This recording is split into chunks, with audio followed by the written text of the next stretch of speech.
Lepas pada saja orang letak je jenazah kita ni, orang mula tutup saja liang lahat kita, malaikat yang berdiri ni menunggu je ke bumi jenazah kita sampai pagar lutut je. Bila sampai pagar lutut, bergerak dah malaikat di hujung kaki, diri di hadapan muka kita. Mula halau solat kita, zakat dihalau, haji dihalau, sedekah dihalau, semua dihalau. Satu je dia tak boleh halau, Quran. Quran yang kita baca sebelum mana subuh akan menjadi peguam bela pada seorang bila kalian berada dalam kubur nanti. Orang mukmin ni orang yang bangun sebelum mana subuh. Kita bangun dan kita baca Quran. Bila kita boleh baca Quran sebelum mana subuh, percayalah dan yakinlah, dalam kubur nanti bila nak dihalau semua tersebut, Quran tak boleh halau.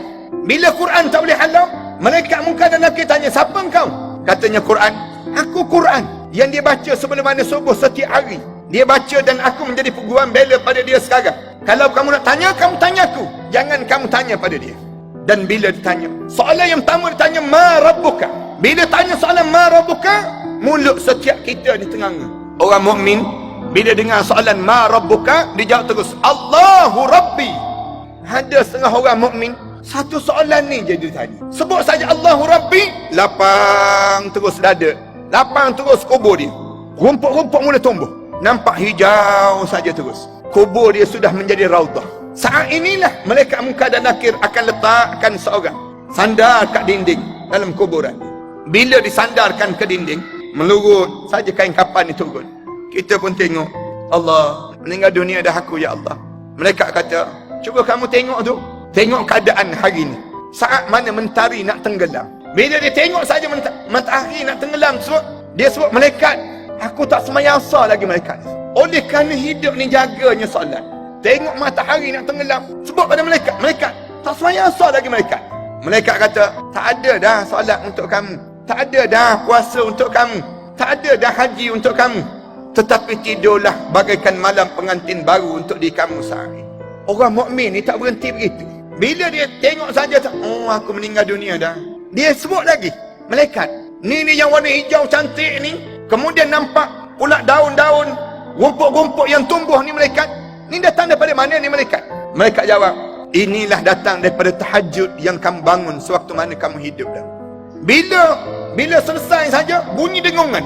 Dengungan ini katanya bagaikan dalam keadaan kita dengar lebah-lebah yang berterbangan. Kita pun tengok jauh-jauh, kita tanya malaikat, malaikat, ni bunyi apa ni malaikat? Malaikat jawab, itulah daripada roh-roh mereka yang telah meninggal dunia, dikumpulkan di Illiyin, sedang datang untuk menziarahi kamu pada hari. Oh, kita kata roh-roh, arwah ayah kita, arwah datuk-datuk kita mula datang. Dan kita dengar, satu hadis tu disebut, dengar saat mana orang tu bercakap, roh-roh ni bercakap, biar. Dia penat lagi tadi. Penat, mati tu belum habis lagi. Biarkan dia.